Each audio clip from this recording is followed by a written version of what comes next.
Hi kids! Today we will learn about parts of speech. So let's start. Kids, everything we say, whether it's a statement, a command, an interrogative sentence, or an exclamatory sentence, has some words in it. Word is the smallest unit of English language that has a distinct meaning. And each word of English language can be categorized into one of the following categories, known as the parts of speech. Every word can either be a noun, a pronoun, a verb, an adverb, an adjective, a conjunction, a preposition, or an interjection. Now, let's learn about all of them one by one. Noun. This part of speech refers to the words that are used to name persons, animals, birds, places, things, even ideas and feelings.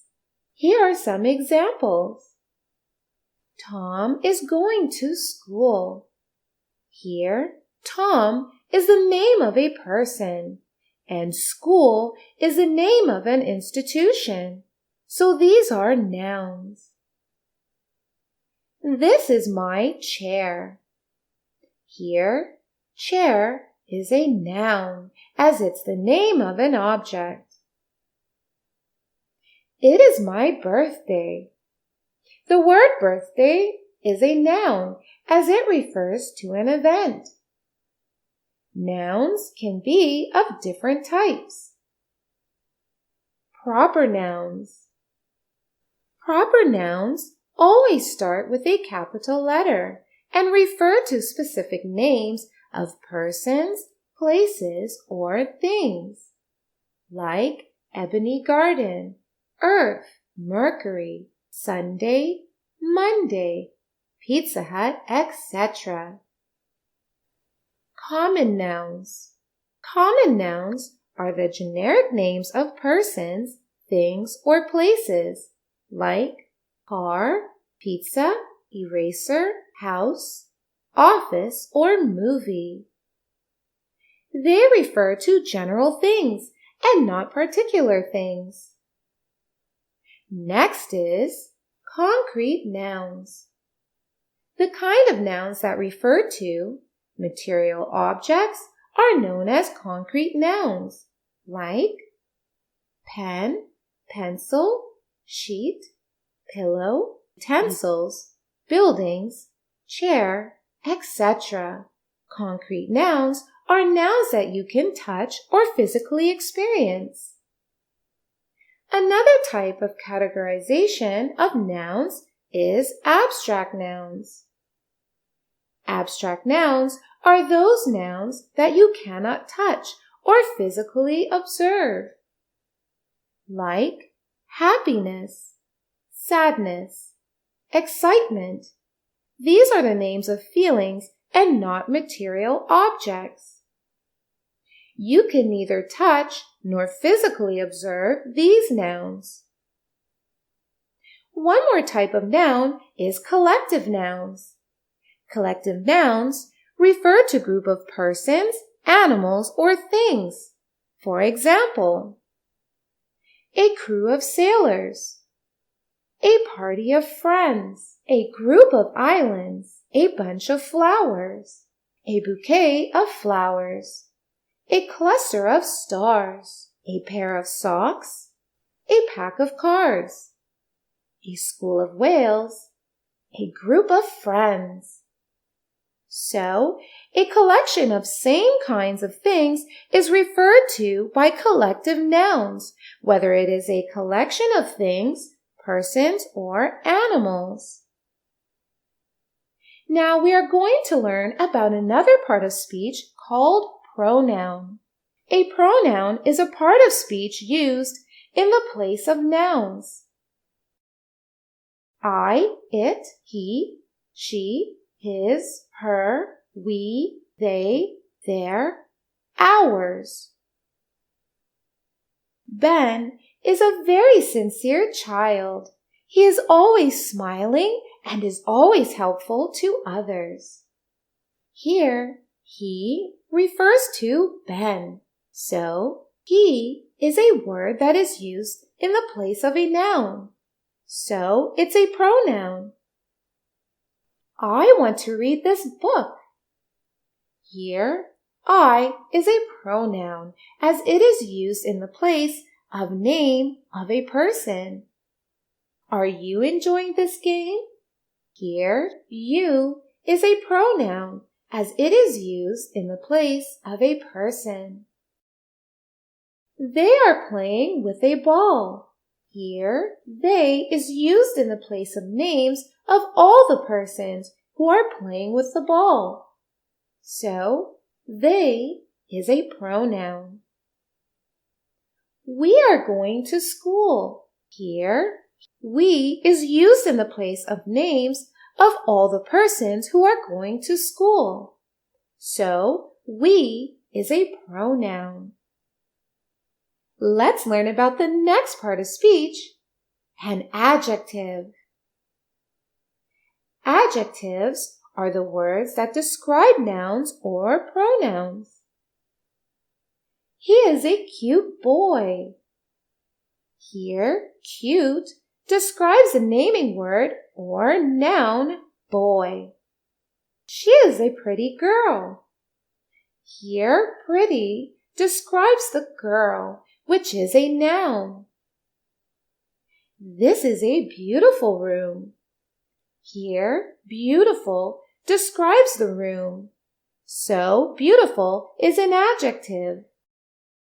He has 3 dogs. Here, the word 3 is an adjective, which describes how many dogs are there. That mountain is huge. Here, the word huge describes the noun mountain, which is a noun. It's time to learn about the next part of speech, that is, a verb. A verb is that part of the sentence without which no sentence can possibly exist. A verb shows what's being done in a sentence physically or mentally. I am going to the park. Here, going is the action word or the verb. He is writing in his notebook. Here, writing is the verb of this sentence.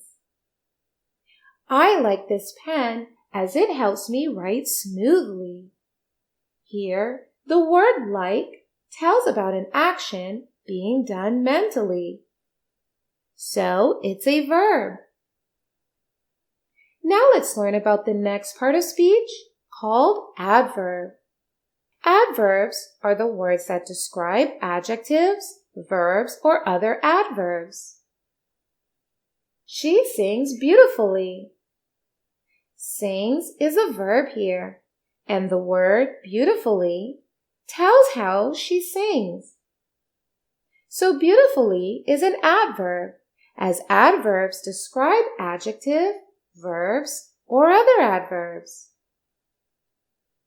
Olivia writes neatly.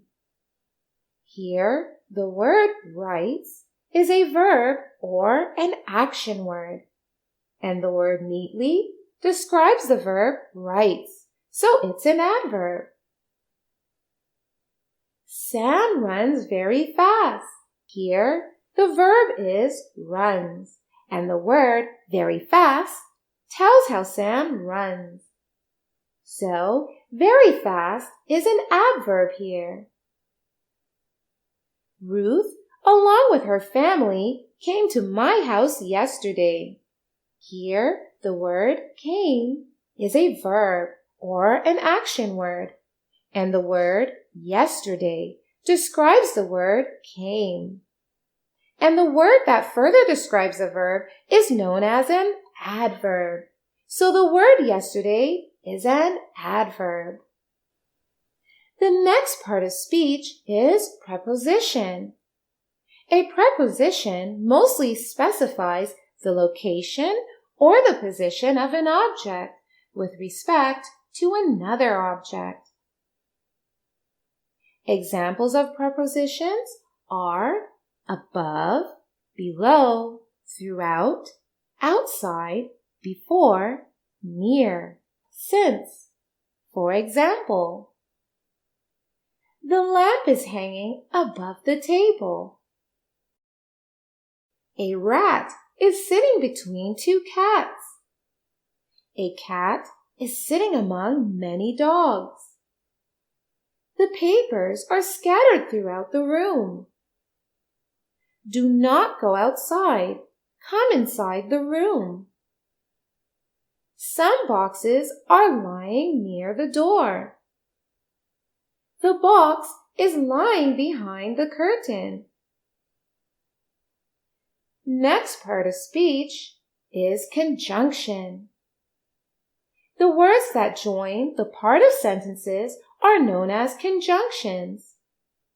And, yet, but, for, nor, or are the examples of conjunctions. She is a dancer and a model. Here, and is joining the two parts of the sentence. She is tall and graceful. Here, and is joining the two parts of the sentence. She likes to dance as well as singing. As well as is joining the two parts of the sentence. She was sick, but she studied hard. Here, but is joining the two parts of the sentence. She didn't come because she was busy somewhere else. Here, because is joining the two parts of the sentence. So, conjunctions are the words that join the two parts of a sentence and also coordinate the words in a sentence or make the sentence more meaningful. Now let's learn about the next part of a sentence. That is interjection. Interjections express strong emotions and are followed by an exclamation sign. Ouch! That must have hurt. Hooray! We won! Wow, that's a brilliant idea. So words such as ouch, oh, wow, oops are known as interjections. They express sudden emotions. So kids, today we have touched upon the topic of various parts of speech. We will learn more about them in detail in our next sections. Now you can go ahead and take a quiz to learn more. Bye-bye!